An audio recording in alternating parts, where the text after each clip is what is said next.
সল্লু কামা রাআইতুমুনি উসাল্লি। পৃথিবীর মানুষ আমাকে যেভাবে সলাত আদায় করতে দেখছো সেভাবে সলাত আদায় করো। আপনারা সলাতুর রাসূল নিয়ে আপনারা শিখেন। 2 মিনিট আমার দিকে লক্ষ্য করেন, আপনাকে আমি একটু বাস্তব সলাত দেখাই। সুন্দর করে অজু করবেন, হোমসি খেলে অজু করবেন না, বিসমিল্লাহ বলে অজু করতে বসবেন, অঙ্গ প্রত্যঙ্গ ভালো করে ধৌত করবেন, শেষে বলবেন আশহাদু আল্লা ইলাহা ইল্লাল্লাহ, আশহাদু আল্লা ইলাহা ইল্লাল্লাহু ওয়াহদাহু লা শারীকা লাহু ওয়া আশহাদু আন্না মুহাম্মাদান আবদুহু ওয়া রাসূলুহু। দোয়া পড়বেন, জান্নাতের সব দরজা খুলে যাবে। আল্লাহুম্মা জাল্লি মিনাত তাওয়াবিন ওয়া জাল্লি মিনাল মুতাতাহহিরিন। এই দোয়া পড়বেন, নেকি হবে। কি নেকি হবে তা রাসূল সাল্লাল্লাহু আলাইহি ওয়াসাল্লাম বলেননি। তবে আমরা মসজিদে এই দোয়াই মুখস্থ করেছি। একবারে আমার চাচা আবুল কাসেম মৌলভী শক্তভাবে মুখস্থ করিয়ে দিতেন, অজু শেষে এই দোয়া পড়তে হয়। এইভাবে আমরা মুখস্থ করেছি। তখন বলেছি আল্লাহুম্মা জাল্লি মিনাত তাওয়াবিন ওয়া জাল্লি মিনাল মুতাতাহহিরিন। অথচ বুখারী মুসলিমের হাদিস, আল্লাহর নবী বলছেন কেউ যদি অজু শেষে আশহাদু আল্লা ইলাহা ইল্লাল্লাহু ওয়াহদাহু লা শারীকা লাহু ওয়া আশহাদু আন্না মুহাম্মাদান আবদুহু ওয়া রাসূলুহু বলে, তাহলে জান্নাতের সব দরজা খোলা। এরপরে আপনি জায়নামাজে আসবেন, জায়নামাজে এসে আপনি কোনো দোয়া পড়বেন না। অজু শেষ করেছেন, দোয়া শেষ। মুসাল্লাতে দাঁড়িয়ে নতুন কোনো দোয়া থাকবে না।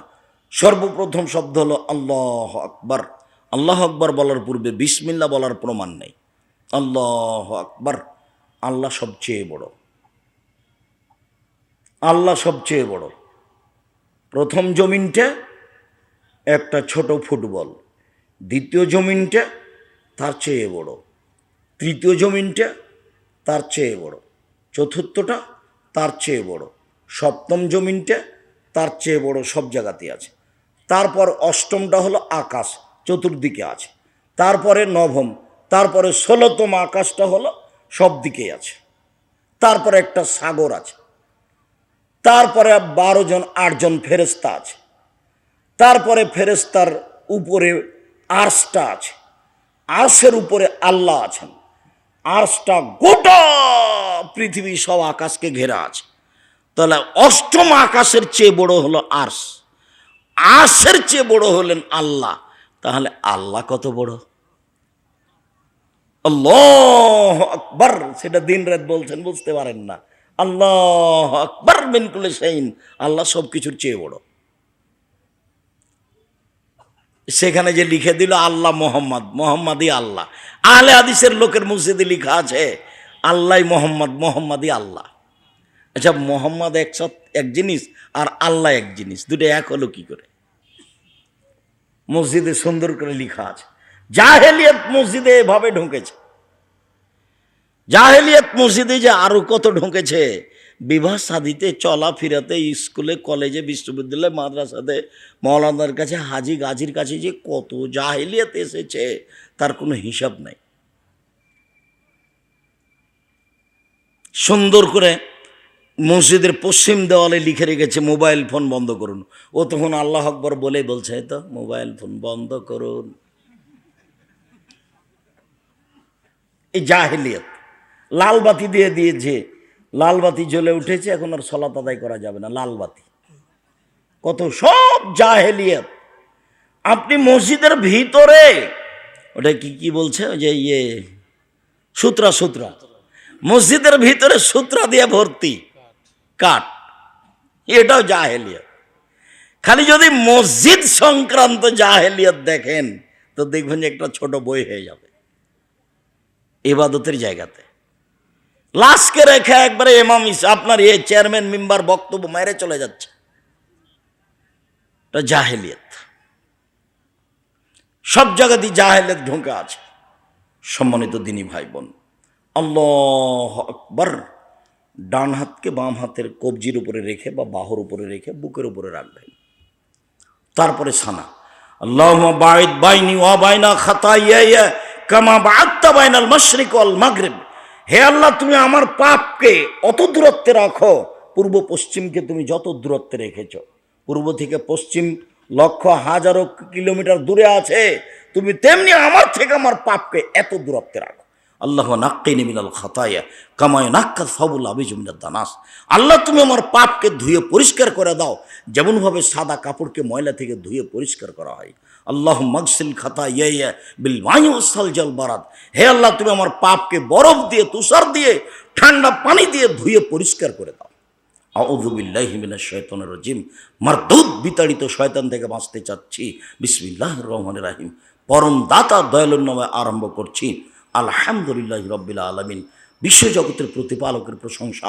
আর রহমানির রাহিম, তিনি হচ্ছেন পরম দাতা দয়ালু, মালিক ইয়াউমিদ্দিন, তিনি হচ্ছেন বিচার দিনের মালিক। ইয়াকা না'বুদু, একমাত্র তোমার ইবাদত করি, ওয়া ইয়াকা নাস্তাঈন, একমাত্র তোমার কাছে সাহায্য চাই। ইহদিনাস সিরাতাল মুস্তাকিম, তুমি আমার একটা কথা শোনো।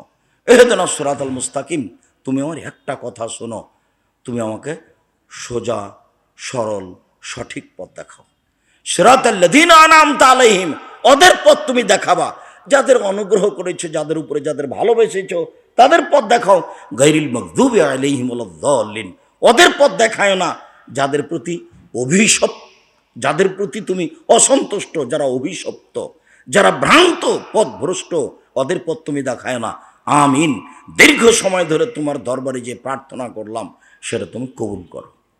সূরা ফাতিহা কিন্তু ব্যতিক্রম দোয়া।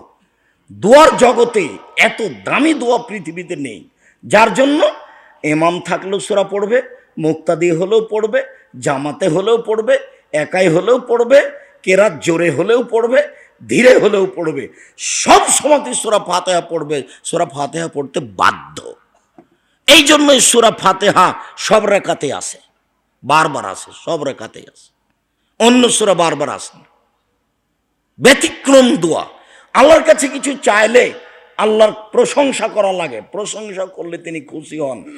আলহামদুলিল্লাহ রাব্বিল আলামিন। প্রশংসা বিশ্বজগতের প্রতিপালকের। এক, দুই, আর রহমানির রাহিম, তিনি হচ্ছেন পরম দাতা দয়ালু, মালিক ইয়াউমিদ্দিন, তিনি বিচার দিনের মালিক। ইয়াকা না'বুদু, তোমারই ইবাদত করি, তোমারই তো ইবাদত করি, ওয়া ইয়াকা নাস্তাঈন, তোমারই কাছে তো সাহায্য চাই। তুমি আমার একটা কথা শোনো। ওরা বলছে এই দলে আসো, ওরা বলছে এই দলে আসো, ওরা বলছে ফুরফুরায় আসো। আবুল আলা মওদুদি বলছেন যে রাজপথে আসো নির্বাচন করে। তো তাহলে আমি কোন পথে যাই? আমি কোন পথে যাই?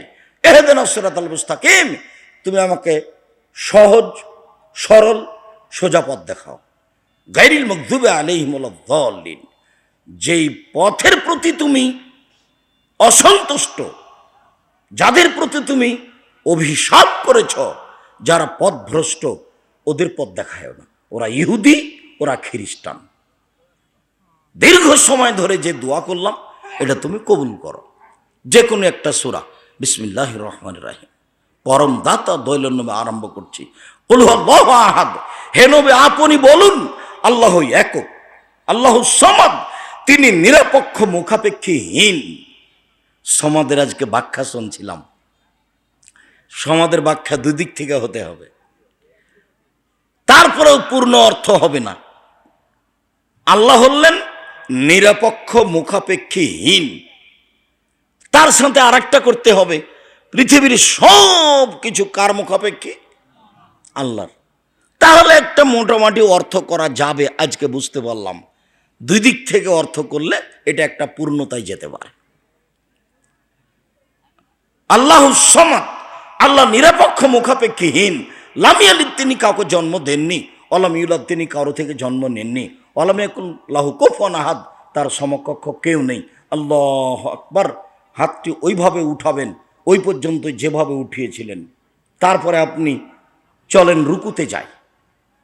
রুকুতে গিয়ে হাত দুটি রডের মতো সোজা থাকবে, আঙ্গুলগুলি খোলা খোলা থাকবে, কোমর থেকে সামনের ওজন হাতের উপরে থাকবে, মাথা উঁচুও হবে না, মাথা নিচুও হবে না। একাধিক সহিহ হাদিস, পিঠের লম্বা হাতটা একবারে সোজা হয়ে থাকবে। আপনি বলবেন সুবহান রাব্বিল আযীম। উঁচু আল্লাহর পবিত্রতা বর্ণনা করছি, একবার দুবার নয়, 3 বার 5 বার 10 বার, এক হাদিসও ঠিক নয়, যে যা পারে। আরো অনেক দোয়া আছে, সেগুলো আপনি বলেন। সুবহানাকা আল্লাহুম্মা রাব্বানা ওয়া বিহামদিকা আল্লাহুম্মা ইগফিরলি, হে আল্লাহ তোমার প্রশংসা সহকারে পবিত্রতা বর্ণনা করছি, তুমি আমাকে ক্ষমা করো। সুবহুন কুদ্দুসুন রব্বুল মালাইকাতুর রূহ, এই দোয়া আপনি পড়তে পারেন একাধিকবার। তারপরে চলেন সামি আল্লাহু লিমান হামিদা রব্বানা লাকাল হামদ হামদান কাসিরান তাইয়িবান মুবারাকান ফি। আল্লাহ ওই লোকের প্রশংসা শুনলো যে তার প্রশংসা করলো, খুব তার প্রশংসা, মঙ্গলময় বরকতময় তার প্রশংসা। মিলা সমাতে আকাশ পরিমাণ প্রশংসা, মিলা লার্জ জমিন পরিমাণ প্রশংসা, মিলামা বাইনাহুমা আকাশ জমিনের মধ্যে যে ফাঁকা রয়েছে এই পরিমাণ প্রশংসা। মিলামা শেতামিন শাইন বাদ, তুমি যত চাও তত তোমার প্রশংসা। দাঁড়িয়ে দাঁড়িয়ে বলবেন, একবার ওইভাবে স্টিল দাঁড়িয়ে থাকবেন, হাতটা ছেড়ে দিয়ে, হাত পুনরায় বুকে বাঁধবেন না।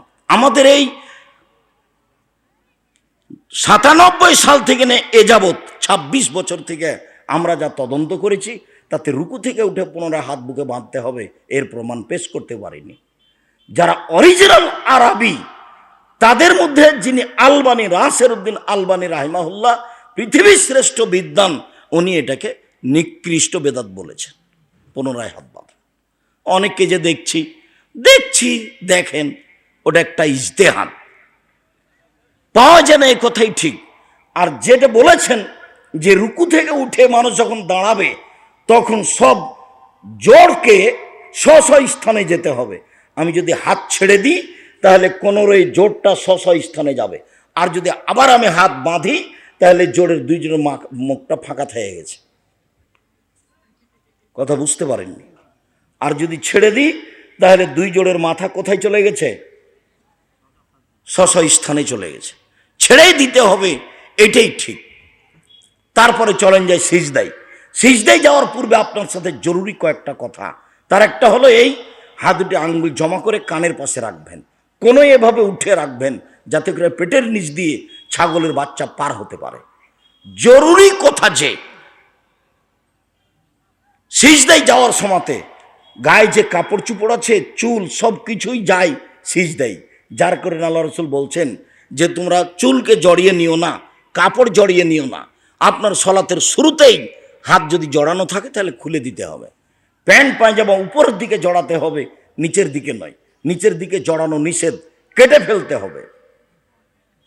ওই সময় চুল বাঁধা থাকলে খুলে দেওয়াই ভালো, খোপা বাঁধার চেয়ে। সব কিছুই সিজদায় যায়। যখন আপনি সিজদায় যাবেন, এতদিন যেভাবে যাচ্ছিলেন তার চেয়ে 8-10 আঙ্গুল মাথাটা, কপালটা আগিয়ে রাখবেন যাতে করে পিঠের লম্বা হাড়টা সোজা হয়ে যায়। রাসূল সাল্লাল্লাহু আলাইহি ওয়াসাল্লাম বলছেন, আমাকে 7 হাড়ের উপরে সিজদা করতে বলা হয়েছে। নাক কপাল এক, নাক কপাল দুইটা মিলে একটা, নাকও লেগে থাকবে, কপালও লেগে থাকবে। নাক আগে না কপাল আগে এটা বিবেচনার প্রয়োজন নেই। নাক কপাল দুই মিলে এক। এই 2 হাত এ হলো 3, 2 হাঁটু এ হলো 5, 2 পায়ের বৃদ্ধাঙ্গুল এ হলো 7। এই 7টা অঙ্কের উপরে সিজদা করতে হবে। জরুরি যে সিজদা করে আপনি গাও চুলকাবেন না। সিজদা অবস্থায় যদি গাও চুলকান, হাত উঠান, তাহলে এবার কয়টা মাটিতে লেগে আছে? 6টা। যদি এক পা দিয়ে আর এক পা চুলকান তাহলে 6টা। একটাও করা যাবে না, এখন করলে পরে করতে হবে। আপনি সিজদা বলবেন সুবহান রাব্বিয়াল আলা, উঁচু আল্লাহর পবিত্রতা বর্ণনা করছি। আরও যত দোয়া আপনার মুখস্থ আছে, হাদিসের দোয়া আপনি বলার চেষ্টা করেন। সিজদায় দোয়া কবুল হয়, বলতে থাকেন। উঠে আসেন, আল্লাহ মাগফিরলি ওয়ারহামনি ওয়াহদিনি ওয়াফিনি ওয়ারজুকনি। আল্লাহ তুমি আমাকে হেদায়েত দাও, আল্লাহ তুমি আমার প্রতি দয়া করো, আল্লাহ তুমি আমাকে খেতে দাও, আল্লাহ তুমি আমাকে ক্ষমা করো। 2 সিজদার মাঝে অনেক দোয়া আছে, তার আর একটা আছে রব্বিক ফিরলি, রব্বিক ফিরলি, আল্লাহ তুমি আমাকে ক্ষমা করো, আল্লাহ তুমি আমাকে ক্ষমা করো, একাধিকবার। আবার সিজদায় যান, সিজদায় এভাবে থেকে যান। রাসূল সাল্লাল্লাহু আলাইহি সাল্লাম বলছেন, সাহাবী যা বলছেন তাতে রাসূল সাল্লাল্লাহু আলাইহি সাল্লামের সলাতে রুকু, সিজদা, মাখালাল কিয়ামে ওয়াল কউদে, আত্তাহিয়াতুর বৈঠক আর দাঁড়িয়ে থাকার বৈঠক, এ ব্যতীত সবই সমান। যতটুকু সিজদায় থেকেছে উঠে ততটুকু থাকবে, যতটুকু রুকুতে থেকেছে রুকু থেকে উঠে ততটুকু থাকবে। 2 সিজদার মাঝে বিরতি রাখবে ততটুকু। সবাই প্রায় সমান সমান। তার মানে সিজদা থেকে উঠে আপনি বসে থাকেন, আবার চট করে সিজদায় চলে গেলে এই সলাৎ কবুল হবে না। যেই পরিমাণ সিজদায় থেকেছেন কাছাকাছি ওই পরিমাণে উঠে বসে থাকবেন, তাহলে আপনার সলাৎ কবুল হবে। তাহলে রাসূলের পদ্ধতিতে হবে, তাছাড়া পদ্ধতিতে হবে না। আপনি এইভাবে আরেক রাকাত পড়েন। যদি আত্তাহিয়াতুর বৈঠক হয় তাহলে বাম পায়ের পাতার উপরে বসবেন, ডান পা খাড়ো করে রাখবেন। যদি সালামের বৈঠক হয়, সালাম 4 রাকাতে হয়, সালাম 3 রেখাতে হয়, সালাম 2 রেখাতে হয়, সালাম 1 রেখাতে হয়। সালামের বৈঠকেই নিতম্বের উপরে বসবেন। 4 রেখাতে সালাম জোহর আসর এশা, 3 রেখাতে সালাম মাগরিব, 2 রেখাতে সালাম ফজর, 1 রেখাতে সালাম বিতর। এসব জায়গাতে যখনই আপনি সালামের বৈঠক হিসাবে বসবেন, তখন বাম পা ডান দিকে বের করে দিবেন, পিছনের উপরে নিতম্বের উপরে বসবেন, আর ডান পা খাড়ো করে রাখবেন পাশে, আর বসে থাকবেন মাটির উপরে। বাম হাতের আঙ্গুলগুলি জমা জমা করবেন, আর ডান হাতের এই কনিষ্ঠ আঙ্গুল, কুঁড়ে আঙ্গুল এবং তার পরেরটা চেপে ধরবেন। এভাবে চেপে ধরে তার পরের আঙ্গুলের নখের উপরে বৃদ্ধাঙ্গুলের মাথাটা রাখবেন। এভাবে গোলাকার করে এই আঙ্গুলটা, তর্জনী আঙ্গুলটা অবিরাম নড়াতে থাকবেন। একবার উঠাতে হবে, এর প্রমাণে পৃথিবীতে ভুয়া হাদিসও নেই, মানে যার জয় কিছুই নেই, এমনিতেই চলছে। সর্বদা নড়তে থাকবে। এর অর্থ হলো শয়তানকে আঘাত করা। আত্তাহিয়াতু লিল্লাহি ওয়াসসালাওয়াতু ওয়াত-তাইয়্যিবাত, সমস্ত ইবাদত আল্লাহর জন্য। আসসালামু আলাইকা আইয়ুহান নবিয়্যু, হে নবী আপনার উপরে শান্তি অবতীর্ণ হোক। আসসালামু আলাইনা ওয়া আলা ইবাদিল্লাহিস সালিহিন, শান্তি আমাদের উপরে হোক, শান্তি ভালো মানুষের উপরে হোক। আশহাদু আল্লা ইলাহা ইল্লাল্লাহ ওয়া আশহাদু আন্না মুহাম্মাদান আবদুহু ওয়া রাসূলুহু, সাক্ষ্য দিচ্ছে আল্লাহ ছাড়া কোনো মাবুদ নাই, সাক্ষ্য দিচ্ছে মুহাম্মদ আল্লাহ রাসূল এবং তার বান্দা। আল্লাহুম্মা সাল্লি আলা মুহাম্মাদিন ওয়া আলা আলি মুহাম্মাদ কামা সাল্লাইতা আলা ইব্রাহিম ওয়া আলা আলি ইব্রাহিম ইন্নাকা হামিদুম মাজিদ। হে আল্লাহ, তুমি মুহাম্মদ সাল্লাল্লাহু আলাইহি সাল্লাম ও তার বংশধরের প্রতি শান্তি অবতীর্ণ করো, যেমনভাবে ইব্রাহিম আলাইহিস সালাম ও তার বংশধরের প্রতি শান্তি অবতীর্ণ করেছিলে। তুমি প্রশংসনীয়, তুমি জ্ঞানী। আল্লাহুম্মা বারিক আলা মুহাম্মাদিন ওয়া আলা আলি মুহাম্মাদ কামা বারাকতা আলা ইব্রাহিম ওয়া আলা আলি ইব্রাহিম ইন্নাকা হামিদুম মাজিদ। হে আল্লাহ, তুমি মুহাম্মদ সাল্লাল্লাহু আলাইহি সাল্লাম ও তার বংশধরের প্রতি বরকত নাজিল করো, যেমনভাবে তুমি ইব্রাহিম আলাইহিস সালাম ও তার বংশধরের প্রতি বরকত নাজিল করেছো। তুমি প্রশংসনীয়, তুমি জ্ঞানী। এরপরে আপনার ইচ্ছা মতো দোয়া, তার মধ্যে একটা দোয়া মাসুরা, আল্লাহুম্মা ইন্নী যালামতু নাফসি যুলমান কাসীরা ফাগফিরলি মাগফিরাতাম মিন ইনদিক ওয়ারহামনি ইন্নাকা আনতাল গাফুরুর রহিম। হে আল্লাহ, জীবনে খুব পাপ করেছি, তুমি আমাকে ক্ষমা করো। ক্ষমা তোমার পক্ষ থেকে হয়ে থাকে। তুমি যদি ক্ষমা না করো, তুমি যদি দয়া না করো, কে ক্ষমা কে দয়া করবে? আল্লাহুম্মা ইন্নী আউযু বিকা মিন আযাবি জাহান্নাম, তোমার কাছে বাঁচতে চাচ্ছি জাহান্নামের শাস্তি থেকে। আউযু বিকা মিন আল্লাহুম্মা ইন্নী আউযু বিকা মিন আযাবিল কবর ওয়া আউযু বিকা মিন ফিতনাতিল মাসীহিদ দাজ্জাল, তোমার কাছে বাঁচতে চাচ্ছি কবরের শাস্তি থেকে, তোমার কাছে বাঁচতে চাচ্ছি দাজ্জালের ফিতনা থেকে। আউযু বিকা মিন ফিতনাতিল মাহি ওয়াল মামাত, তোমার কাছে বাঁচতে চাচ্ছি ইহকাল এবং পরকালের যত বিপদ আছে সব বিপদ থেকে। আল্লাহুম্মা ইন্নী আউযু বিকা মিনাল মা'সাম ওয়াল মাগরাম, তোমার কাছে বাঁচতে চাচ্ছি ঋণ কর্য হতে, বড় পাপ হতে। সহজে ঋণ নিয়ে কিছু করবেন না, ঋণ কর্য হতে, বড় পাপ হতে। আরও কিছু যা দোয়া আছে মুখস্থ কোরআন এবং হাদিসের, সব বলার চেষ্টা করবেন। আসসালামু আলাইকুম রহমতুল্লাহ, আসসালামু আলাইকুম রহমতুল্লাহ। এ হলো সংক্ষিপ্ত সালাত। এখন যা হবে তা জিকির। জিকিরের বিশেষ অংশ আয়াতুল কুরসি। মানুষ যদি ফরজ সালাতের পরে আয়াতুল কুরসি পড়ে, জান্নাতে চলে গেছে, ঢোকেনি কেন? মরেনি এই জন্য। মর্মে সম্মানিত দিনী ভাই বোন, আমাদের জামিয়া সালাফিয়া মহিলা বিশ্ববিদ্যালয় এই তানোর পলাশি, এর জন্য আপনারা আন্তরিকভাবে দোয়া করবেন। আমরা যেন সামনে জানুয়ারি থেকে বা রমজানের পর থেকেই এখানে কাজ আরম্ভ করতে পারি। কাজগুলো যেন আল্লাহ আমাদের জন্য সহজ করে দেন। বিশাল ভূখণ্ড আল্লাহ ব্যবস্থা করে দিয়েছেন, এগুলো যেন ঠিকভাবে ব্যবহার বাস্তবায়ন করতে পারি। আল্লাহ তুমি কবুল করো। সামনে এই যে 23-24 নভেম্বর দেশ বিদেশের আলেম ওলামা থাকবেন, সৌদি আরবের থাকবেন, দেশের থাকবেন, ইন্ডিয়ার থাকবেন। আপনারা আসেন, নিজস্ব প্রতিষ্ঠান, নিজের প্রতিষ্ঠানে নিজের সম্মেলনে আসবেন, গর্ব ভরে আসবেন। বিষয়ভিত্তিক মানুষ বক্তব্য দিবে, কেউ কারো নিন্দা করতে পাবে না। আপনারা বিষয়ভিত্তিক বক্তব্য শুনতে পাবেন। আহাল পরিবার সহ, বন্ধু বান্ধব, ছেলে মেয়ে সহ সবাই আসবেন, আমরা আশাবাদী। এই পর্যন্ত কথা বলে আমাদের সাথে যে বই পুস্তকগুলি আছে, বিশেষভাবে আলিতে সম্পত্রিকা বইগুলি সংগ্রহ করার অনুরোধ জানিয়ে আপাতত আজকের মতো কথা এখানেই শেষ করছি। সম্মানিত দিনী ভাই বোন, আপনারা দূর দূরান্ত থেকে এসেছেন, আন্তরিকভাবে আমরা আপনাদের শুকরিয়া আদায় করি। জাযাকুমুল্লাহ খাইর। জামিয়া সালাফিয়া থেকে বড় বড় বিদ্বানগণ এসেছেন, আমরা আপনাদের আন্তরিকভাবে শুকরিয়া আদায় করি। জাযাকুমুল্লাহ খাইর।